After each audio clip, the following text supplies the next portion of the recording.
C'était la veille de Noël dans un Londres enneigé, en Angleterre dans les années 1800, et dans une petite maison à la périphérie de la ville vivait un garçon de 7 ans, solitaire, nommé Isaac. Isaac était un enfant triste et sans amis. Alors que la plupart des enfants passaient du temps avec leur famille en attendant avec impatience l'ouverture des cadeaux qui avaient été placés avec soin sous un arbre de Noël magnifiquement décoré, le petit Isaac passait cette nuit seul, dans son grenier, froid et poussiéreux. Les parents d'Isaac étaient très pauvres. Sa mère était une femme stricte qui restait à la maison et avait déscolarisé Isaac. Son père travaillait de longues heures au port de Londres pour soutenir sa famille, même si une grande partie de ses gains servait à l'achat et à la consommation de grandes quantités d'alcool à la fin de son quart de travail. Parfois, il rentrait ivre après avoir été chassé de tous les bars de Londres. Occasionnellement, il était violent et battait sauvagement la mère d'Isaac. Puis, quand il avait fini, il avait sur elle une rage sexuelle et ivre. Comme il était arrivé cette nuit, qui était une de ces occasions, Isaac était juste resté calme, frémissant sous ses draps souillés jusqu'à ce que les cris et les détonations se calment. Isaac réussit finalement à s'endormir. Il avait rêvé que ce serait d'avoir un ami pour jouer. Peut-être qu'il pourrait rire et être heureux comme les autres enfants de Londres.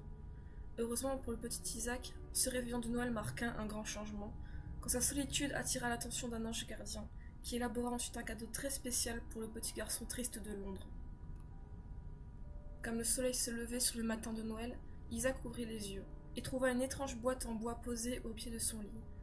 Il écarquilla les yeux dans la crainte, il regardait la boîte artisanale colorée en se demandant qui elle avait laissé là. Il n'était pas habitué à recevoir des cadeaux et surtout pas des jouets. Isaac se faufila jusqu'au pied de son lit, en face de la boîte mystérieuse, et la ramassa avec les deux mains. La boîte était magnifiquement teinte dans un style coloré, des clowns heureux sculptés sur le côté. Il y avait une étiquette sur la boîte qui disait tout simplement « Pour Isaac ». Sur le dessus de la boîte, il y avait un texte gravé. Isaac plissa les yeux pour lire les mots. Laughing Jack in a box. Il s'arrêta. Laughing Jack in a box? Isaac avait entendu parler d'un Jack dans une boîte, mais jamais d'un Laughing Jack dans une boîte. Avec curiosité, il saisit la manivelle de métal de la porte. Isaac tourna la manivelle et la chanson Pop Goes the Weasel sonna en rythme avec les fluctuations de la manivelle. Comme la chanson finissait, Isaac chantait avec le dernier verset. Pop Goes the Weasel. Mais rien ne se passa. Isaac poussa un soupir. C'est cassé. Il plaça la boîte sur le bord du lit et se glissa dans la petite pièce poussiéreuse, dans sa nuit sale et dans sa routine. Soudain, Isaac entendit un bruit venant du lit derrière lui. Il se retourna et vit la boîte en bois trembler violemment. Puis, d'un coup, le haut de la boîte s'ouvrit et un défilé de fumée colorée et de confettis beugla. Isaac se frotta les yeux, incrédule. Comme la fumée se dégageait, il vit un grand homme mince multicolore, un clown, avec des cheveux rouges vifs, un cône arc-en-ciel en guise de nez, les épaules plumeuses et un équipement de clown coloré. Le clown écarta les bras et tout excité annonça « Venez, venez tous, petits et grands, pour voir le meilleur clown de tous, le seul, l'unique, Laughing Jack in a box. » Les yeux d'Isaac s'illuminèrent. « Qui es-tu » demanda-t-il. Le clown coloré sauta du lit et dit avec un sourire heureux. « Je suis content que tu te poses la question. Je suis Laughing Jack, ton nouvel ami pour la vie. Je suis magique, je ne me lasse jamais de jouer et je change en fonction de ta personnalité. En d'autres termes, tout ce que tu voudras. » Isaac leva les yeux vers le mystérieux bonhomme. « Hein? On est amis ?» Il bégayait. Jack regarda le garçon tout en levant un sourcil. « Amis? On est meilleurs amis. J'étais spécialement créé pour être ton ami. Je ne suis pas si imaginaire, Isaac. » La mâchoire d'Isaac en tombait. « Tu connais mon nom ?» Jack laissa échapper un rire lunatique. « Bien sûr, je sais ton nom, je sais tout sur toi. Donc, maintenant que les présentations sont faites, tu veux jouer à un jeu de... jouer à quelque chose de... » Isaac sourit jusqu'aux oreilles. « Vraiment? Nous pouvons jouer à des jeux? Oh, super! Oh. » Il s'arrêta. « Je ne peux pas. Je dois aller en bas pour voir ma mère, pour mes devoirs et mes tâches. » Son sourire disparut dans la déception. Jack posa sa main sur l'épaule d'Isaac et dit avec un sourire chaleureux. « Ça va aller. Je vais t'attendre ici. » Isaac sourit et regarda son nouvel ami. C'est alors qu'il entendit la voix stridente de sa mère lui demandant de venir en bas. « Eh bien, je dois y aller. On se voit plus tard. Ok, Jack ?» dit Isaac alors qu'il se dirigeait vers la porte.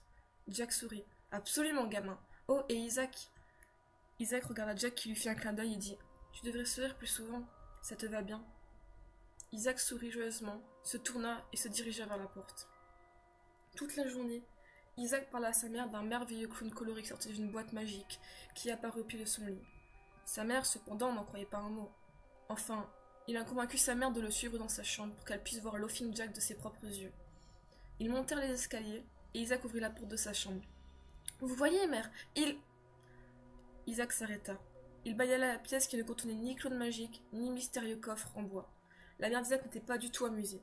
Elle regarda Isaac d'un regard menaçant, ses genoux tremblaient. « Mais mère, il était... » La mère d'Isaac lui donna une grosse gifle en plein sur son visage. Ses yeux devinrent humides et sa lèvre commença à trembler. Il se sentait sur le point de tomber par terre. « Stupide gosse insolent! Comment oses-tu me mentir sur une telle idiotie? Qui voudrait travailler avec un ver inutile tel que toi? Reste dans ta chambre pour le reste de la soirée, et tu n'auras pas de dîner. Maintenant, tu ne dis plus rien, ingrat. » Isaac réussit à avaler le nom dans sa gorge pour murmurer une réponse. « Merci. » Sa mère le regarda pendant un moment avant de quitter la pièce, pleine de dégoût. Isaac s'agenouilla et posa son visage sur le côté de son lit. Il versa un ruisseau de larmes. « Qu'est-ce qui ne va pas, gamin ?»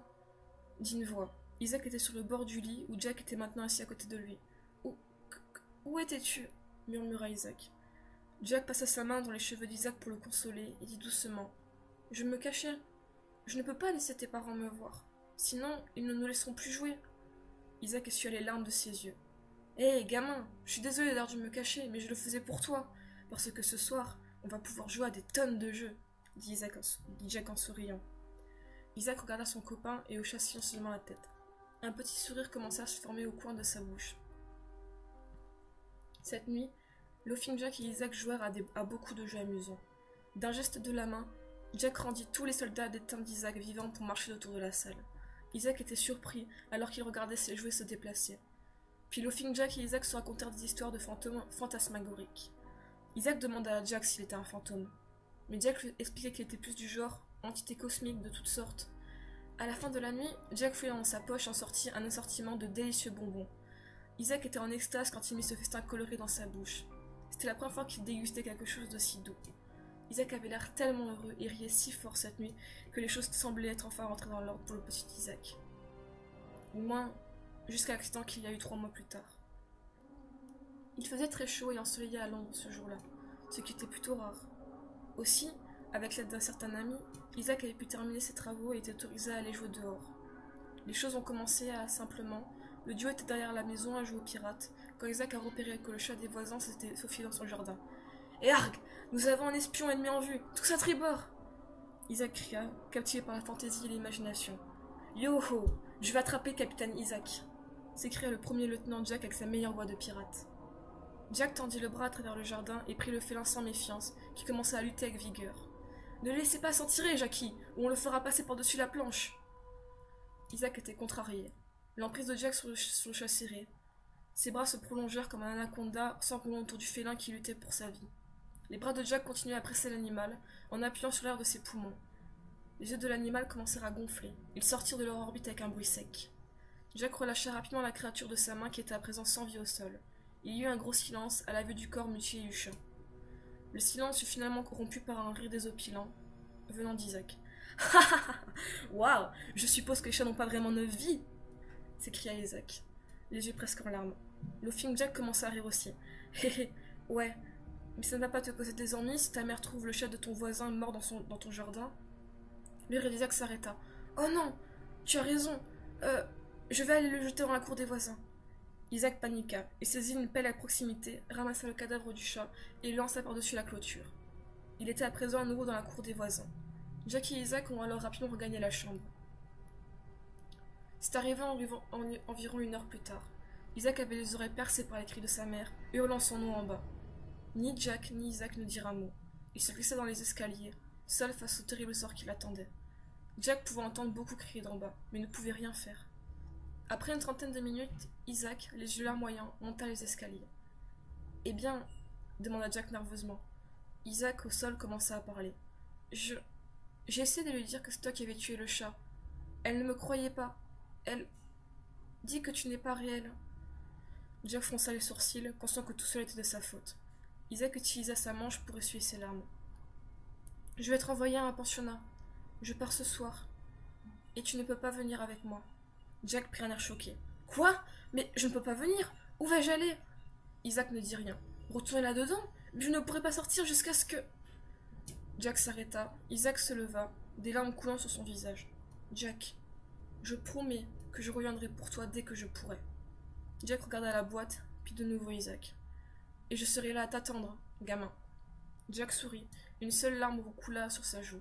Il se dirigea vers la boîte et fut aspiré par un nuage de fumée, incapable d'être libre jusqu'au retour d'Isaac. Cette nuit, Isaac fut envoyé à l'école. Pour la première fois, Laughing Jack sentit ce que c'était que d'être seul. Même lorsqu'il était piégé dans sa boîte, Jack était capable de voir les choses qui se passaient autour de lui. Chaque jour, il attendit son ami, et chaque jour, la chambre vieillissait et prenait plus la poussière. Laughing Jack était le meilleur ami d'Isaac pour la vie, et maintenant il attendit le jour après jour, mois après mois, de se réunir avec lui. Les parents d'Isaac vivaient encore dans la maison, mais ne venaient jamais à la chambre à l'étage. La seule fois où il entendit leur présence, c'était quand ils se battaient. La vie de Jack se résumait désormais à la solitude et à la déception. Au fil des années, les couleurs vibrantes de Jack ont commencé à se fondre dans un flou monochrome de noir et de blanc. Pris au piège, tout seul, éternel et sans espoir. 13 années ont passé avant que le père d'Isaac rentre particulièrement une altercation avec sa femme, comme d'habitude. Violence physique à nouveau, mais cette fois, elle ne sut pas se remettre en place. Le père d'Isaac avait battu sa femme à mort. Il fut condamné à la pendaison le lendemain. Avec ses deux parents morts, cela signifiait qu'Isaac héritait de la vieille maison poussiéreuse où il avait passé la première moitié de son enfance. Laughing Jack fut très surpris quand il entendit les pas de son vieil ami monter les escaliers menant au grenier pour la première fois en 13 ans. Il n'était pas ce que Jack avait espéré. Isaac avait l'air différent. Non, seulement il était plus âgé, mais il semblait aussi posséder ce regard sombre et étrange sur son visage. Il n'était plus le jeune garçon plein d'espoir et curieux que Jack avait connu. Jack attendit avec impatience qu'Isaac pour le libérer de la prison, où il avait entendu pendant de nombreuses années. Mais la boîte de Jack était là, intacte et inaperçue sur une étagère dans le coin de la salle, avec tous les autres bibelots poussiéreux indésirables. Isaac avait complètement oublié son vieil ami, avait rejeté tous ses rêves de l'enfance. Étonnamment, Jack ne sentit plus rien. Il était vide. 13 ans d'attente et une grosse déception laissaient les clowns tristes. Jack est resté dans sa boîte, incolore et sans émotion. Le lendemain, Isaac alla à son travail de tapissier, faire des réparations de meubles pour les gens de Londres. Jack attendit en captivité. Quelques heures plus tard, un Isaac ivre entra chez lui et trébucha dans l'escalier de sa chambre, mais cette fois, il avait un ami avec lui. C'était une amie, qu'Isaac avait ramassée au bar plus tôt ce soir. Elle était belle, avec des cheveux blonds, les yeux bleus saphir et un sourire qui pourrait faire fondre les cœurs. La curiosité de Jack était attirée par l'invité d'Isaac. Qui est-ce? Un nouvel ami? Pourquoi Isaac aurait-il besoin de nouveaux amis? Je pensais que j'étais le seul ami d'Isaac. Jack pensa au sein de son isolement infernal. Jack et son ami s'assirent sur le lit et bavardèrent au sujet de la vie à Londres. Isaac fit une blague sur le temps et tous deux se mirent à rire. Jack siffla avec envie la nouvelle amie d'Isaac. Isaac et la jeune fille se regardèrent profondément dans les yeux et se rapprochèrent pour un baiser avec un tourbillon passionné des langues dans l'autre bouche. Jack était perplexe devant cette étrange démonstration d'affection, car il n'avait jamais vu personne s'en passer avant. Comme le baiser devenait plus intense, Isaac passa sa main le long de la cuisse lisse de la jeune fille et sur sa jupe. Isaac persistait et répéta son geste, en plaçant cette fois sa main sur les sous-vêtements soyeux. La jeune femme prit avec un grand mécontentement les avances sexuelles d'Isaac et il reçut une claque dure sur son visage. Les yeux d'Isaac virèrent au sombre. Il dévisagea la jeune femme. Sa passion ivre se transforma en colère. Les battements de cœur de la femme accélérèrent quand elle vit le visage d'Isaac en ébullition. « Sale pute !» cria Isaac. Il lança son poing dans le visage de la jeune fille. Les yeux de Laughing Jack s'élargirent. Il vit de longues traînées de rouge jaillissant du nez de la jeune fille. « Quel jeu est-ce » pensait-il innocent. Isaac saisit d'une main ferme le poignet de la jeune fille et déchira sa culotte de l'autre. La jeune fille terrifiée essaie de se battre. Isaac caressait ses seins, saisissant sauvagement ses cheveux et forçant sa langue dans la gorge de la jeune femme en sanglots. Il criait aussi fort qu'elle le pouvait. Jack regardait avec de grands yeux curieux. Son vieil ami la saisit et sa bouche se remplit de sang. La fille effrayée tomba du lit et se laissa tomber sur le sol. Elle se précipita vers la sortie. Isaac prit rapidement une embardée vers l'avant et réussit à attraper son jouet en fuite en saisissant sa robe. La remontant, il prit le chandelier au large de la table de chevet à côté de lui, et de toutes ses forces, il défonça la tête de la jeune femme, qui se comme une pastèque mûre. Du sang était éclaboussé à travers la pièce, le corps de la jeune fille convulsa sur le sol pendant plusieurs secondes avant de devenir complètement immobile. Du sang partout. Quelques gouttes parvinrent même sur la boîte de Jack qui était très intéressé par ce spectacle. Pour la première fois en 13 longues années, un sourire commença à se revenir sur le visage de Jack. Un rire soudain s'échappa de ses lèvres froides, puis un autre, et un autre, jusqu'à ce que Jack hurle de rire à l'intérieur de sa boîte scellée. « Quel jeu vraiment fascinant !» dit Jack en voyant les cheveux blonds dorés de la jeune fille mélangés au sang. Comme l'adrénaline commença à s'adoucir, Isaac réalisa qu'il devait se débarrasser du corps. Il prit le corps sans bruit de la jeune fille et se laissa tomber sur le lit. Il quitta la salle en fermant la porte derrière lui et la verrouilla avant de quitter la maison. Il revint presque en une journée complète plus tard et entra dans la chambre avec une poubelle en métal et son sac d'outils d'ameublement de travail. Il effaça ensuite tout sur le bureau en bois, sur le mur opposé à la porte, et ensuite traîna le lit avec le cadavre ensanglanté au milieu de la pièce. Isaac eut de l'espace pour travailler, mais il avait également donné à Jack un siège au premier rang pour l'assemblée du spectacle. Jack regardait avec un grand sourire inaltéré comment Isaac jouait avec son nouveau jeu du cadavre souillé. Une fois qu'Isaac eut tout mis en place, il se mit au travail. D'abord, il vida le contenu de son gros sac à outils noir sur la table de travail derrière lui.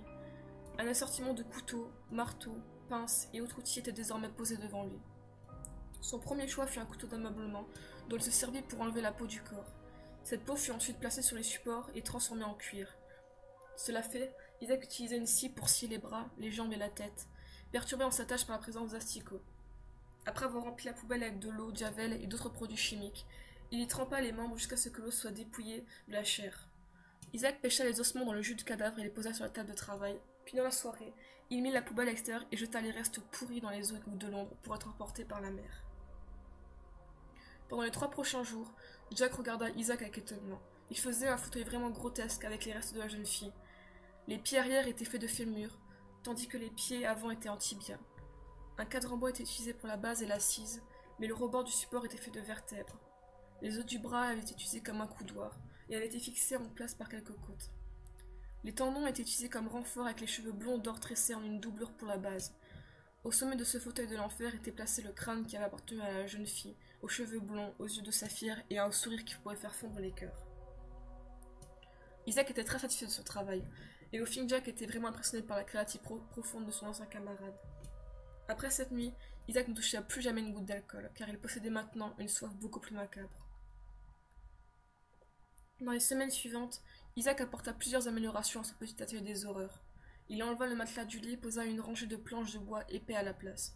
Puis il attacha des bras et des jambes au fond et sur les côtés. Isaac n'avait besoin que d'une dernière chose avant de planifier une autre partie grotesque. Il a travaillé sur elle pendant une semaine d'affilée, la m'a sculptée dans le bois. Une fois appliquée la couche de peinture blanche, la création d'Isaac fut complète. C'était un masque ressemblant à quelque chose que l'on peut porter à un bal masqué. Il avait un front plissé et un long nez de troll qui lui permettait de frapper sans crainte dans le cœur de ses clients bien-aimés. Avec son nouveau visage et la salle transformée en un nid d'assassinat, il était enfin temps pour Isaac Lee Grossman de ramener à la maison un nouveau compagnon de jeu. La nuit suivante, Laughing Jack regarda Isaac Grossman, masqué, piétinant les escaliers, emportant avec lui un grand sac de jute avec tous ses hôtes à l'intérieur. Il vida le sac sur son lit de torture et laissa échapper un jeune garçon attaché et bâillonné. Il avait très peur et probablement à peine 5 ou 6 ans. Isaac dénoua rapidement les liens du garçon et lui lança les pieds et les bras dans le cadre du lit d'acier, les larmes coulant sans cesse sur le visage impuissant du garçon. Isaac posa ses outils sur l'établi. Il revint en brandissant une paire de tailles rouillées, et sans perdre de temps, il glissa la mâchoire inférieure de la pince sous l'angle de l'index droit et serra fermement. Les yeux de l'enfant tremblaient. Il commença à supplier Isaac de le laisser s'en aller. Isaac sourit en arrachant péniblement le premier ongle. Le garçon cria de toute son âme. Se tordant de douleur sur les planches de bois, le sang commença à jaillir de son doigt. Isaac passa ensuite la pince sur le majeur, tenant fermement l'ongle avec cette taille rouillée. Une fois encore, il tira la pince en arrière, mais cette fois l'ongle ne s'arracha qu'à moitié. Le garçon cria de douleur, ses doigts se crispaient en sang. Isaac donna un autre coup sec, le reste de l'ongle s'arracha, mais pas sans une bonne dose de poids avec. Même Isaac était un peu rebuté par ce spectacle douloureux, contrairement à Laughing Jack qui captait de joie à la vue de ce spectacle qu'il voyait depuis son ancienne boîte poussiéreuse. Isaac retourna à l'atelier et troqua la pince pour un grand marteau de fer. Il fit ensuite son chemin vers le pied du lit de torture, où, d'une main, il enfonça la jambe gauche de l'enfant. Il souleva le marteau dessus de sa tête. Le jeune garçon continuait de pleurer alors de toutes ses forces. Isaac abattit le marteau vers le bas nu du garçon, brisant l'os avec un craquement. L'enfant convulsait dans la douleur et poussait des cris stridents. Le ballon de tissu attaché étroitement à son visage l'étouffait. Comme l'enfant subissait une douleur intense, Isaac plaçait le marteau sur le lit en bois et retourna une fois de plus à l'atelier, où il se munit d'un long couteau pointu. Sans tarder, il commença à sculpter les mots « vers inutile » dans la poitrine de l'enfant.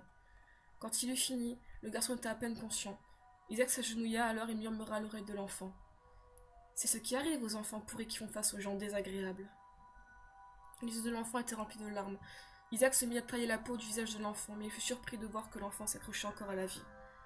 L'enfant mutilé regarda Isaac avec des grands yeux ronds, qui lui remplit son cœur noir de rage et de haine. « Même sans visage, tu es laid comme une merde !» Isaac cria, ramassa le marteau au pied de lui et commença à frapper le crâne du pauvre garçon, qu'il brisa encore et encore, jusqu'à ce qu'il ne reste plus rien qu'une masse de chair sanglante. À travers la pièce, Jack riait joyeusement. Ce spectacle avait été à la hauteur de ses attentes. Le second convive d'Isaac était une vieille femme aveugle qui l'avait invité à boire, pour le thé. Il lui fallut à peu près 5 minutes pour réaliser que la chaise sur laquelle elle était assise était faite de restes humains, et encore 6 minutes pour trouver l'escalier. Elle tomba en agitant les bras et en criant comme une dingue. Isaac décida de mettre fin à cette cruelle plaisanterie avec un choix simple. Il lui enfonça du verre à travers l'orbite. Après cela, il ne resta plus qu'une petite fille qui avait été gavée de verre brisé, avant d'utiliser son ventre comme un punching ball.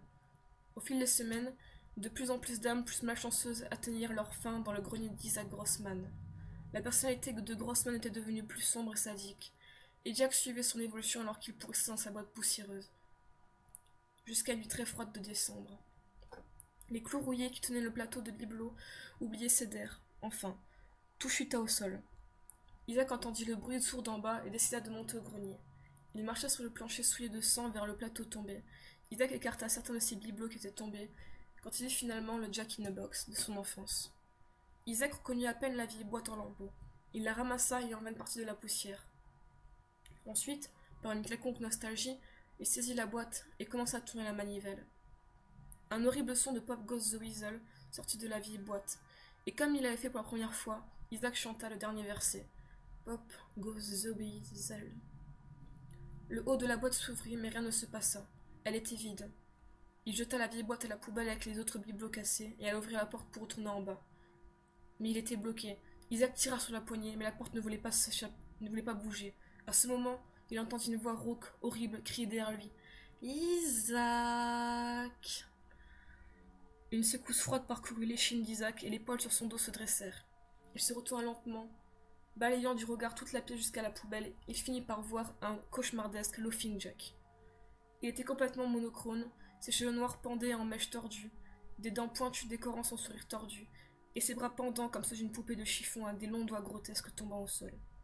Puis d'un ton froid, sa voix rauque de clown diabolique, par là. « Que c'est bon d'être libre! Je t'ai manqué, Isaac !» Isaac était paralysé par la peur. « Mais je croyais que tu n'étais pas réel, mais imaginaire !» bégaya Isaac. Jack répondit par un long ricanement effroyable. « Ha ha ha ha! Oh, je suis tout à fait réel, gamin. En fait, j'ai attendu si longtemps pour cette journée, pour que je puisse jouer avec mon meilleur ami pour la vie. Une dernière fois. » Avant qu'Isaac ne puisse répondre, ses longs bras de Jack se tendirent à travers la pièce et ils enroula autour de ses jambes. Le clown tordu commença à le rapprocher de lui, le traînant vers son lit de torture en bois. Les ongles d'Isaac grattaient le sol de tout le long de la chaussée. Ignorant cette faible résistance, Jack attrapa rapidement 4 clous de fer longs de 3 pouces dans l'atelier et les pressa droit sur les mains et les pieds d'Isaac, le clown au lit. Isaac grogna de douleur comme il criait à son ravisseur. « Ah, va te faire foutre, putain de clown bizarre !» Jack se contenta de rire. « Tu ne peux pas dire quelque chose de gentil ? Alors ne dis rien du tout. » Jack mit ses longs doigts crochus dans la bouche d'Isaac, saisit fermement sa langue et l'étira aussi loin qu'elle pouvait aller. Le clown attrapa ensuite son dos, saisit d'un couteau pointu de la table et commença lentement à couper la chair de la langue d'Isaac. Meurtri, la bouche d'Isaac commença à déborder de sang. Jack poussa un petit tube de métal dans la gorge d'Isaac. À ce stade, Isaac était déjà dans une grande douleur et avait les yeux fermés serrés pour éviter de voir ses ors nauséabondes qu'on le faisait sur son corps.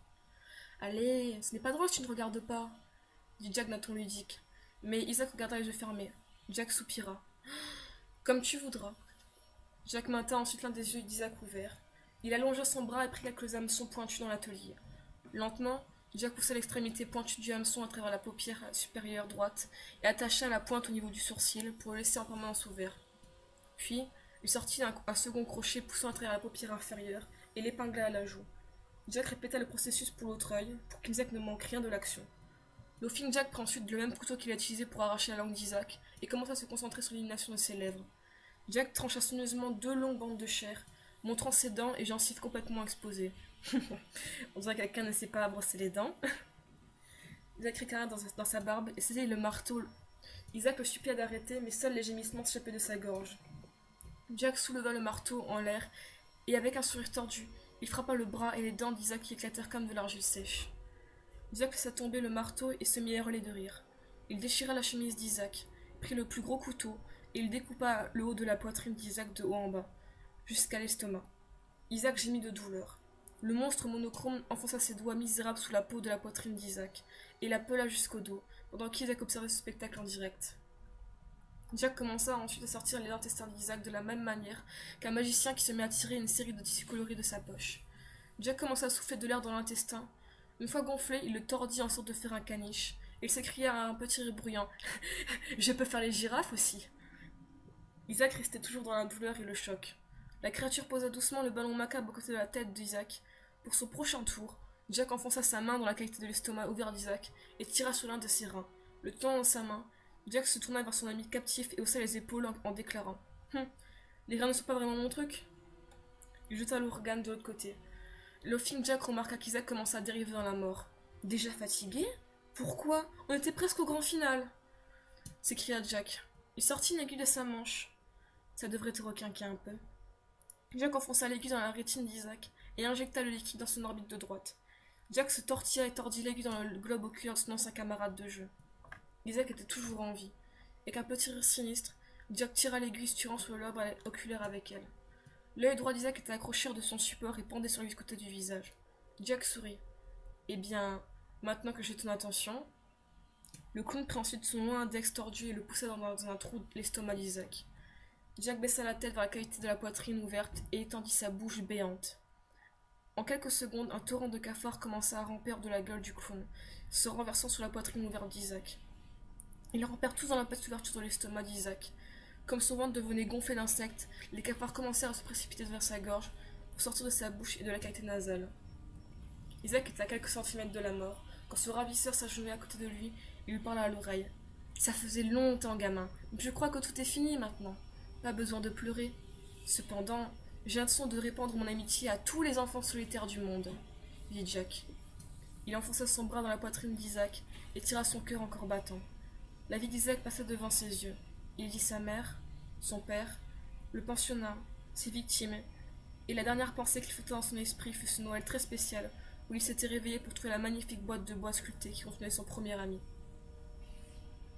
Il y a des rumeurs qui disent que lorsque la police a finalement trouvé le corps pourri d'Isaac Grossman, infecté de cafards, des semaines plus tard, la veille de Noël, même si son visage avait été défoncé et déchiré en morceaux, il semblait presque heureux.